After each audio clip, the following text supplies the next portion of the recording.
What's up, guys? Welcome back to another video, and welcome back to the weekly roundup of F1. Unfortunately, we haven't had one since the Emilia-Romagna Grand Prix, so we're going to go over some important news since then. So we're going to get straight into the very important news. Getting into the first announcement, then we've got the 2026 regulation cars, and as you can see, they are going to be smaller. And of course, we're a bit late to this compared to most people, but very important stuff coming up here. As you can see, the cars will be smaller, a lot will be different. The cars look a bit weird, the front wing especially. As you can see, they're going to be 100 millimeters shorter in width and length, 200 millimeters shorter in length and 100 millimeters in width. But that's not important. The important thing is the difference resemble, how much different they look compared to current cars. They do look small, but they also look the same. Of course, we've got weird modes as well. We have the active aero, of course, with the rear and the front of the car. And of course, we've also seen the big difference as the wheel arches are also removed on the cars. The side pods and the floor look very much simple, so those are probably going to get exploited quite a lot when we get into 2026. We can see already probably the main areas of improvement are going to be the rear wing, the front wing, and how to change the active aero. But moving into the breaking news, that is Sergio Perez extending his contract. That means the Red Bull seats are confirmed and done, although Perez probably hasn't deserved keeping his seat after this announcement with terrible performances. Another driver continuing in F1 is Yuki Tsunoda with RB, and yet again, his teammate isn't confirmed though this time, but he is now confirmed for 2026 and will be driving for RB. So that's another space taken up. So it's going to be either Lawson or Ricciardo next season. FP1 though, and it was Lando Norris quickest in FP1. Very close, as he set a fast time on the soft compounder tyres on the first running of the weekend. FP2 though was Carlos Sainz, and he was fastest at his home Grand Prix here in Catalonia in Barcelona. He also set a fast time on the soft tyres. Fernando Alonso then, he set the fastest time in FP3, and really not much to say about FP3. The final session before qualifying got underway on the Saturday, and it was Q1. As it was topped by Max Verstappen. Time back out in Q1 was Magnussen, Tsunoda, Ricciardo, Albon and Sargent, but Albon would start from the pit lane for the race after changing a component.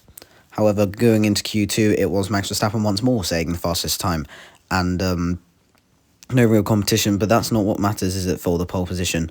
And of course, going out in Q2 was Fernando Alonso, then Valtteri Bottas, Hulkenberg, Stroll and Guan Yu Zhou. But of course, this doesn't matter for the fight for pole position, although one man wouldn't bother setting a lap time in Q3, which was Oscar Piastri. But Q3 got underway, and it was eventually Lando Norris who got pole position for the main race, beating Verstappen by 0.02 200ths of a second to the fastest time in Q3. And starting alongside him is Verstappen, and in P3 was Lewis Hamilton. However, into turn 1, it wouldn't be any of them leading, as we have fast George Russell gaining double slipstream and going right round the outside going into turn 1, overtaking Verstappen, Hamilton and Norris to go straight into P1, and an absolutely amazing start for him. But looking at the podium, he is nowhere to be seen. It is Verstappen winning the race on that podium, and it is Norris who wasn't very happy about missing out. And talking about Verstappen, he won by 2 seconds. If Norris hadn't been held up, that we'll talk about in a minute, then he wouldn't be celebrating that win. But of course, well managed really from Verstappen, and a very good race from him overall. Of course, in the Red Bull, he said they weren't dominant anymore, but they've won another race. Norris then, he was annoyed that he didn't win the race starting on pole position, of course, but he was held up a little bit when he came out on his second set of tyres, when he made his first pit stop by this Mercedes of Lewis Hamilton, who came in P3, and costed Lando Norris the race victory, really, because he held him up 4 seconds. But Hamilton, of course, back on the podium, since last time he was on the podium was Mexico, so a very long time ago. and I've put Mercedes down as the best team because they managed a 3-4. However, compared to all the other teams, that's pretty good because Ferrari was 5-6, Piastri was down in 7th, and of course Perez was down in 9th or 8th or whatever. Alpine having a very good weekend as well. They're the honourable mention this week. But Mercedes, amazing resurgence. Worst team then, though, was Williams. Not doing very well, although honourable mention would be VCarb because they said to have upgrades, but yeah, they were down there as well. Of course, they didn't bring enough. They didn't get anywhere.